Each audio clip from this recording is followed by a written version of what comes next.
मेरे युवा साथियों, मातृशक्ति मेरी माताएं, मेरी बहनों और प्यारे बच्चों, वैसे तो परिवार में भाषणबाजी ठीक नहीं लगती। परिवार में जब रहते हैं तब साधारण बातें करते हैं तो ही अच्छा लगता है, लेकिन चुनावी समय है, आपसे वोट मैं नहीं मांगूंगा, क्योंकि मुझे पता है बामली गांव का बच्चा बच्चा युवा साथी बुजुर्गों का आशीर्वाद नरेश के साथ है और एक एक वोट नरेश को देने का मन आपने पहले से ही बना चुके हो।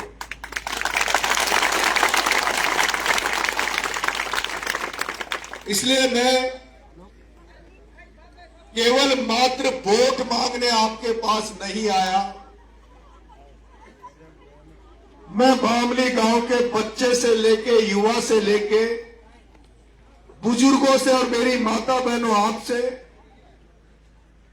मैं इस चुनाव में मदद मांगने आया हूं कि मुझे ऐसा आशीर्वाद दो, ऐसी मेरी मदद करो ताकि आपका बेटा, जिसे परिस्थितियोंवश सौभाग्यवश एक कंवरलाल जी मीणा, जिनको आपने 5 साल के लिए एमएलए बनाया था, उनका पूरा कार्यकाल आपने नहीं देखा, वो किस तरह से काम करते किस तरह से नहीं करते, लेकिन उस कंवरलाल जी मीणा को बीजेपी की सरकार राजस्थान में होते हुए, भारत में बीजेपी की सरकार होते हुए, डबल इंजन की सरकार बीजेपी की होने के बाद भी उस आदिवासी कंवरलाल मीणा को इसलिए जेल में भेज दिया, इसलिए उसकी विधायकी को खो दिया कि उस कंवरलाल मीणा ने पहली बार बारा की धरती पर यह हिम्मत कर ली कि प्रमोद जैन भाई के काले कारनामों को उजागर करके, काले कारनामों को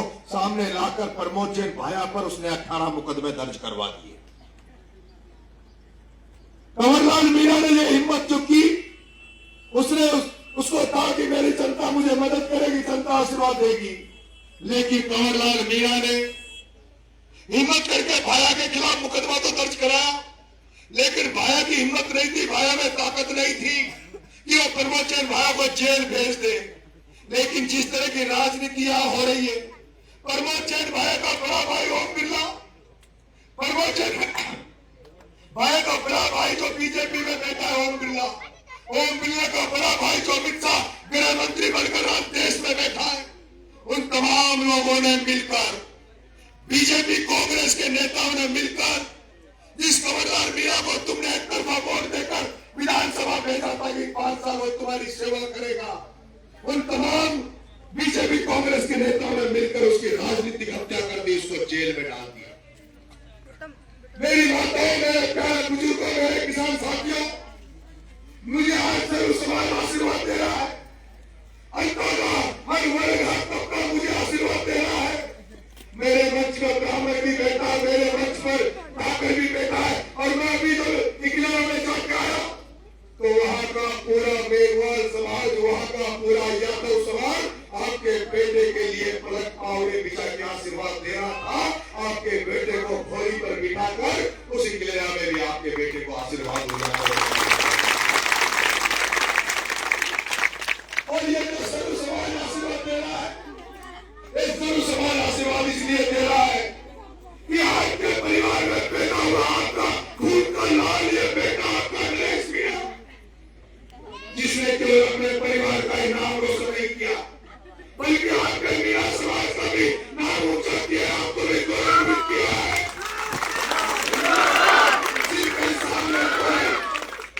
जिनके सामने कोई बोलने की हिम्मत नहीं करता था, जिनके सामने खड़ा होने की कोई हिम्मत नहीं करता था, प्रमोद जैन भाया का कांग्रेस का नेता होने के बाद भी पारा में बीजेपी के नेता उसके सामने खड़े नहीं होते थे।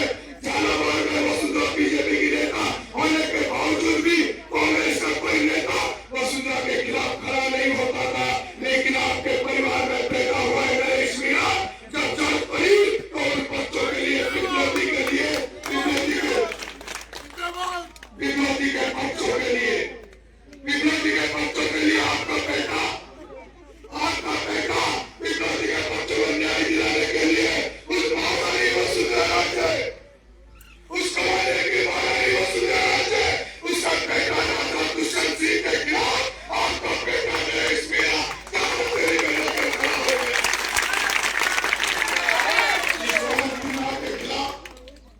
जिस ओम बिरला के खिलाफ पत्ता नहीं हिलता था, जिस ओम बिरला के खिलाफ कोई बोलता नहीं था, आपका ये लाल, आपका ये खून का रिश्ते वाला नरेश मीणा प्रहलाद गुर्जर किसान के बेटे के लिए, किसान के बेटे प्रहलाद गुर्जर को चुनाव जिताने के लिए कोटा की धरती पर कप्तान बनकर ओम बिरला के सामने खड़ा हो गया था। और ओम बिरला अगर 200 करोड़ रुपए खर्च नहीं करता, लाखों लोगों को पैसे नहीं बांट देता, उस धन्ना से ओम बिरला को घर बिठा देते। आपका ये बेटा, आपका बेटा ये जो लड़ाई लड़ रहा है, मेरे पास कोई हथियार नहीं है, मेरे पास कोई ताकत नहीं है, मेरे पास तो आप लोगों का आशीर्वाद है, जनता का आशीर्वाद है, जिसकी तन पर मैं बड़े बड़े लोगों से लड़ रहा हूं। मैं छपरा में चुनाव लड़ा, हार गया। मैं देवली में चुनाव लड़ा, हार गया। मैं छपरा में चुनाव को हार कर भी मैंने पीछे मुड़कर नहीं देखा। देवली में चुनाव भी मैं हार कर मैं पीछे मुड़कर नहीं देखा।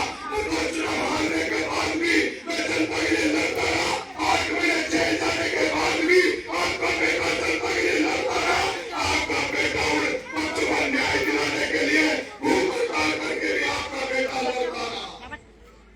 लेकिन आपका बेटा जब जनता में चुनाव लड़ रहा है, आपका बेटा जब जनता में चुनाव लड़ रहा है, आपके बेटे को जिस तरह से महाभारत के युद्ध में एक लड़ाई को चक्रव्यूह बनाकर कौरवों ने 100 कौरवों ने मिलकर मार दिया था, उसी तरह आपके बेटे को इस जनता के चुनाव में, आपके बेटे को जनता के चुनाव में भी एक लड़ाई की तरह, जिस तरह एक लड़ाई को कौरवों ने मिलकर मार दिया था, आपके बेटे नरेश को भी वसुंधरा और बिरला सारे बड़े बड़े नेता अभिमन्यु की तरह मारना चाहते हैं। मेरे भाइयों, मेरे युवा साथी, आपके इस बेटे को सारे बड़े लोग कांग्रेस बीजेपी के एक होकर आपके इस बेटे की राजनीति हत्या करना चाहते हैं।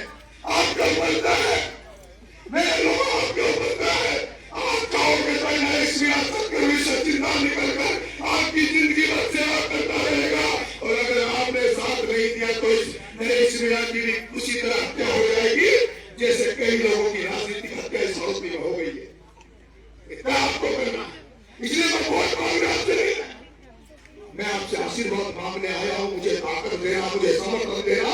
एक एक व्यक्ति के पास जितने आपके रिश्ते नाते हैं, जिससे आपके राजनीति का व्यवस्था बड़ा है, जिससे आपके जिस तरह के समझ द्वारा में है, उन तमाम लोगों को फोन करो, उनसे मदद मांगो इस बेटे के लिए। और इस बेटे को इस बार चुनाव जीता देना। अगर मैं चुनाव हार गया तो मैं दोबारा से खड़ा होने की हिम्मत नहीं करता। इसलिए मैं आपसे मदद मांगने आया हूं।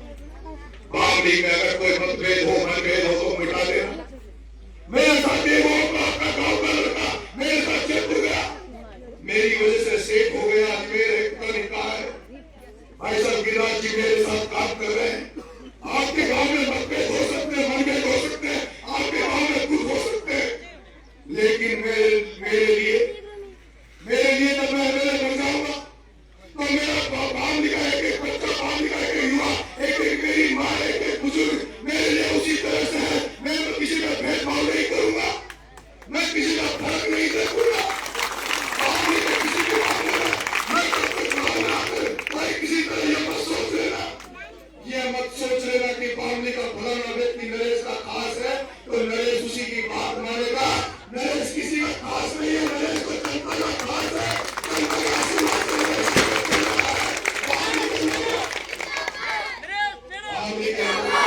आपका तो है, पर वो जो गौतम समाज है, गौतम समाज के सेठ जी का गया, बुलाओ को मंच पे।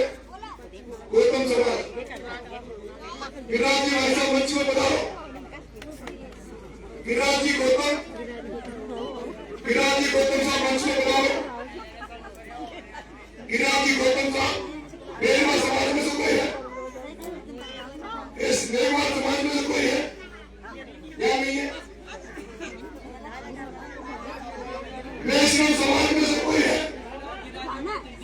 वैष्णव समाज में गिनाती ऐसा ऊपर बताओ, वैष्णव समाज में से कोई है? वैष्णव समाज में नहीं है। सेन समाज में से कोई है? जगदीश जी वैसा मत छोड़ रहा माला को दिया, माला को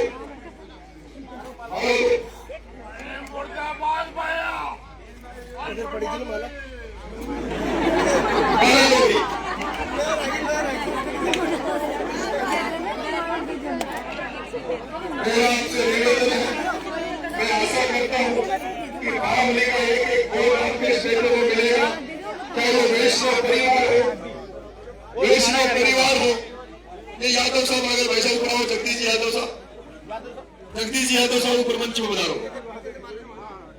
जगदीश जी यादव, हमारे छेला मेल के पूरी के यादव साहब ऐसा मंच में हो।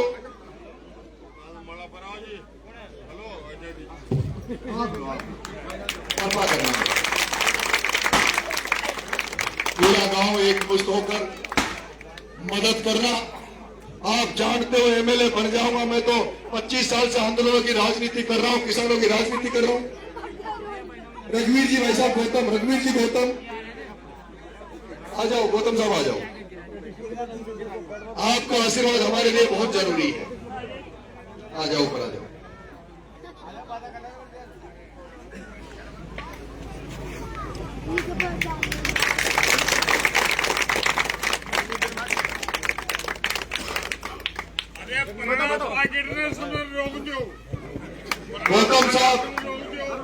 गौतम साहब से भी निवेदन है, आओ भाई साहब।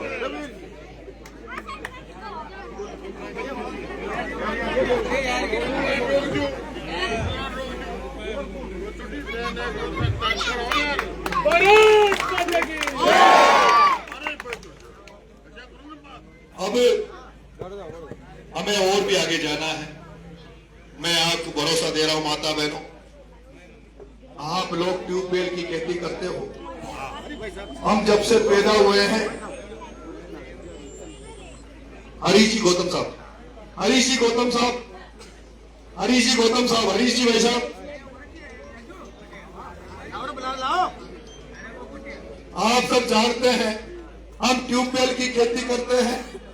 बचपन से जब से बड़े हुए तब से सुन रहे हैं कि अकाउंट डैम बनेगा, परवल की नहर आएगी, लेकिन परवल की नहर नहीं आई।